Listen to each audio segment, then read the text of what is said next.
2026 Memorial Day Blending Conference. Ang linangkob nga isgutanan nga naguluhan ang dakong panginahanglan alang sa bag-ong pagkadasig pag-usab. Semana 2. Midangat sa kinahabugang punto sa Dios nung pinadayag. Pagpadayag. Kini nga basahon gibahin sa duha ka pagkabahin.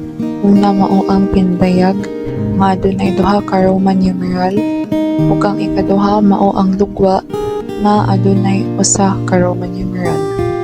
Moadto ta karon sa pinadayag nga naghisgutan kanabutan sa ang kinahabugang punto sa Dios ng pinadayag nga gihatag sa Dios. Roman numeral 1. Ang kinahabugang punto sa Dios ng pinadayag nga gihatag sa Dios kanato mao ang pinadayag sa walay katapusang pamatigayon sa Dios.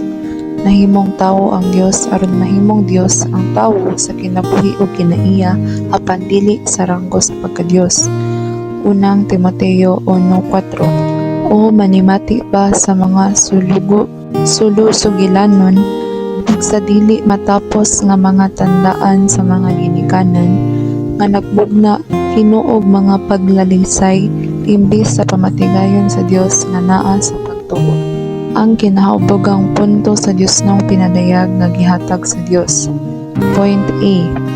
Ang tibuok Biblia nga pagpatin-aw sa walay katapusang pamatigayon sa Dios mao ang autobiografiya sa tinuosang Dios nga makita sa duha ka seksyon sa eternidad ug sa tulay sa panahon. Point B. Ang pagkahimong tawo sa Dios aron mahimong Dios ang tawo sa kinabuhi ug kinaiya pandili sa ranggo sa pagka-Dios maoy pagkamao sa tibuok Biblia. Ang diamante nga naa sa kahon sa Biblia ang walay katapusang pamatigayon sa Dios. Ang diamante nga naa sa kahon sa Biblia. Roman numeral 2. Ang habog nga punto sa Dios nung pinadayag ang diamante nga naa sa kahon sa Biblia mao ang pinadayag nga nahimong tawo ang Dios diha ni Kristo aron mahimong Dios ang tawo sa kinabuhi ug kinaiya apan dili sa ranggo sa pagka-Dios.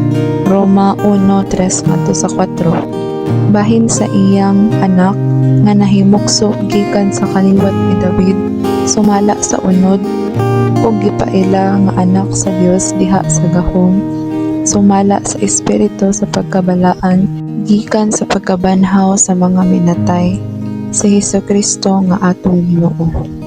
Ang diamante nga naa sa kahon sa Biblia. Point A.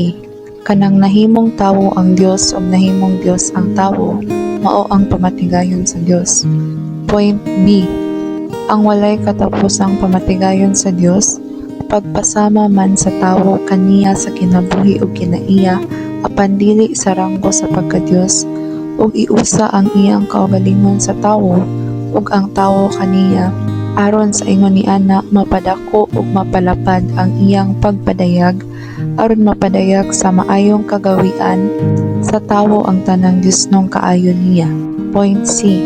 Aron matuman ang pamatigayon sa Dios ikinahanglan nato ang Dios nga mosulod sa iyang kaugalingon diha ni Kristo nga nihinato ingon nga kinabuhi kinaiya og pagkaumol nato aron himuon tang Dios sa kinabuhi ug kinaiya apan dili sa ranggo sa pagka-Dios. Point D. Nahimong tawo ang Dios pinaagi sa pagpakatawo. Mahimong Dios ang tawo pinaagi sa pag-anak pag-usab, pagbalaan, pagbag-o, pagtransforma, pagpasama ug paghimaya. Moadto ta karon sa lugwa, ang lawas ni Kristo. Roman numeral 3. Pinaagi lang sa pagkahimong tawo sa Dios aron himuong Dios ang tawo nga mapalugwa ang lawas ni Kristo. Kining puntoha mao ang habog nga punto sa panan-awong gihatag sa Dios kanato. Roma 8:3. Kay ang dili mahimo sa kasuguan gumikan sa kaluyahon niini tungod sa unod ang Dios nga nagpadala sa iyang kaugalingong anak sa pagkasama sa unod sa sala ug mahitungod sa sala naghukom sa sala diha sa unod. Ang lawas ni Kristo. Point A. Nahimong tawo ang Dios aron himuong Dios ang tawo ug mapalugwa niya ang lawas ni Kristo. ang organismo sa tuloosang Dios. Ang kinahingpitang pagpadayag nga mao ang bag-ong Jerusalem. Point B. Ipakita sa Biblia kanato unsaon mahimong Dios ang tawo aron magkinabuhi nga Dios tawo ug sa ingon niana mahimong organismo sa Dios. Point C. Ipadala sa Dios ang iyang anak aron mahimong tawo ug magkinabuhi nga Dios tawo pinaagi sa Dios nung kinabuhi. Masangpot kining pagkinabuhia sa usa ka unibersohanong tawo nga sama gyud niya, usa ka hiniusang tawo nga nagkinabuhi nga Dios tawo pinaagi sa Dios nung kinabuhi. Point D.